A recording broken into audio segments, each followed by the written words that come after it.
नदी को पूरी तरह से अपने वश में करना ये अप्राकृतिक है।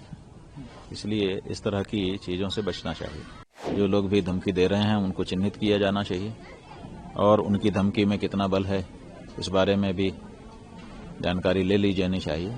सुरक्षा तो सबसे प्रमुख होनी चाहिए। तो सब काम छोड़ करके अगर यहाँ आ रहे हैं और इसके पहले कई बार आ चुके हैं, ईस्वी सन 78 से कुंभ देख रहे हैं हम लोग, और हर कुंभ में ज्यादा से ज्यादा समय निकाल करके यहाँ आते हैं। तो इसी से अनुमान लोगों को लगाना चाहिए कि जरूर यहाँ पर कुछ ऐसी प्राप्ति होती होगी। सनातन धर्म को मानने वाले हमारे जो लोग हैं उनसे अनुरोध किया है, आदेश दिया है और साफ कहा है कि अब हर हिंदू को और हर भारतवासी को उसी पार्टी या प्रत्याशी को वोट देने का संकल्प करना है जो गौ माता की हत्या को बंद करने के लिए स्पष्ट घोषणा कर सके। महाकुंभ का जो ये पर्व है ये स्वयं में दिव्य है। ये जो स्थान है ये स्वयं में भव्य है। गंगा और यमुना जहां आकर के एक साथ संगमित होती हैं, उस स्थान पर खड़े होने पर जिस तरह की अनुभूति यहाँ आने वाले लोगों को होती है वो स्वयं में दिव्य है। अब उस क्षेत्र में प्रवेश करना है तो मन आह्लादित है। बाकी प्रवेश मंगल जो यात्रा है उसकी व्यवस्था तो कर्मचारी लोग कर रहे हैं, जो किया होगा इन्होंने। उप मुख्यमंत्री ब्रजेश पाठक आए हुए थे आपसे आज यहाँ पर मौजूद है। खुद मुख्यमंत्री योगी आदित्यनाथ जी भी आने वाले हैं। हाँ, बहुत रुचि से कार्य कर रहे हैं सरकार के लोग। अच्छा है, एक पर्व है, व्यवस्था तो सरकार की ओर से होती ही है, लेकिन अगर मुखिया खुद उसमें रुचि ले तो ये देख के अच्छा लगता है। कई बड़े राजनेता असंतोष भी जाहिर कर रहे हैं अव्यवस्था को लेकर के। कुछ लोग ये भी कह रहे हैं कि रुख मोड़ दिया गया नदियों का इसको महाकुंभ को आयोजित करने के लिए। इस बात की जानकारी तो हमको नहीं है। अब यहाँ आए हैं लोग बताएंगे। नदियों की जो धारा है वो कितने अंश में नियंत्रित करनी चाहिए इस बारे में तो विचार करना ही होगा। नदी को पूरी तरह से अपने वश में करना ये अप्राकृतिक है। इसलिए इस तरह की चीजों से बचना चाहिए। महाराज श्री, एक नया विवाद देखने को मिला। ये कहा गया कि ये महाकुंभ जहां पर आयोजित हो रहा है वो धरती वक्फ की है और इसको छोड़ देना चाहिए हिंदुओं को, बड़ा दिल दिखाते हुए ऐसा दावा तमाम लोगों ने किया। ठीक है, अभी तो दावा के स्तर पर है। जब इस बारे में कोई प्रमाण लेकर के कोई आए तब हम लोग विचार करें।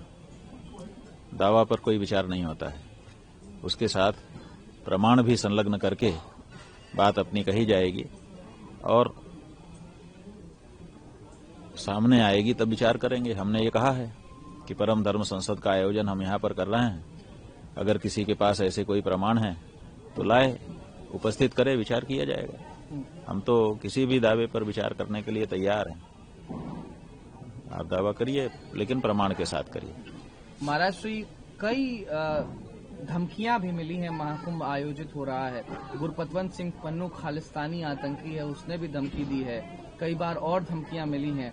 इस जो हिंदू धर्म का, सनातन धर्म का ये बड़ा त्योहार आयोजित होने वाला है, इसको गंभीरता से लिया जाना चाहिए। जो लोग भी धमकी दे रहे हैं उनको चिन्हित किया जाना चाहिए और उनकी धमकी में कितना बल है इस बारे में भी जानकारी ले ली जानी चाहिए। सुरक्षा तो सबसे प्रमुख होनी चाहिए। अगर यहाँ पर लोग आ रहे हैं निश्चिंत होकर के आ रहे हैं कि हम तो अपने तीर्थ क्षेत्र में जा रहे हैं, वहाँ क्या डर है। अगर यहाँ पर भी कोई डर है तो ये बहुत गंभीर बात है। इस बारे में सरकारों को बहुत ही सचेत रहने की जरूरत है और अगर कहीं भी कोई गड़बड़ी है तो पहले से बता दें ताकि लोग ना आए। महाराज श्री, इस भव्य कुंभ के अनुभव के बारे में और इसके बारे में अगर आपके मुखारबिंद से तमाम दर्शकों तक कुछ संदेश पहुंचे और उनके लिए एक न्योता जाए तो बहुत बढ़िया होगा। देखिए, हम लोग सब काम छोड़ करके अगर यहाँ आ रहे हैं और इसके पहले कई बार आ चुके हैं, ईस्वी सन 78 से कुंभ देख रहे हैं हम लोग, और हर कुंभ में ज्यादा से ज्यादा समय निकाल करके यहाँ आते हैं। तो इसी से अनुमान लोगों को लगाना चाहिए कि जरूर यहाँ पर कुछ ऐसी प्राप्ति होती होगी जिसके लिए सब काम छोड़ करके हम आ रहे हैं। हम ही नहीं आ रहे हैं, सभी संत महंत बड़े बड़े विद्वान लोग आ रहे हैं, आम जनता भी आ रही है। इसका मतलब यहाँ सबके लिए कुछ न कुछ है, जो आता है उसको कुछ न कुछ प्राप्ति होती है और वो आध्यात्मिक स्तर की प्राप्ति है। इसलिए उसको केवल अनुभव किया जा सकता है, बताया नहीं जा सकता है। बताने की कोशिश भले कोई करे, जैसे कोई छोटा सा बच्चा दोनों हाथ फैला करके कहता है समुद्र इतना बड़ा है, तो समुद्र उसके हाथों के बराबर तो होता नहीं है, लेकिन वो हाथों को तान करके फैला करके बताने की कोशिश करता है कि बहुत बड़ा है। तो उसी तरह से यहाँ की जो अनुभूतियां हैं वो केवल वो अनुभूत की जा सकती हैं, बताई नहीं जा सकती हैं।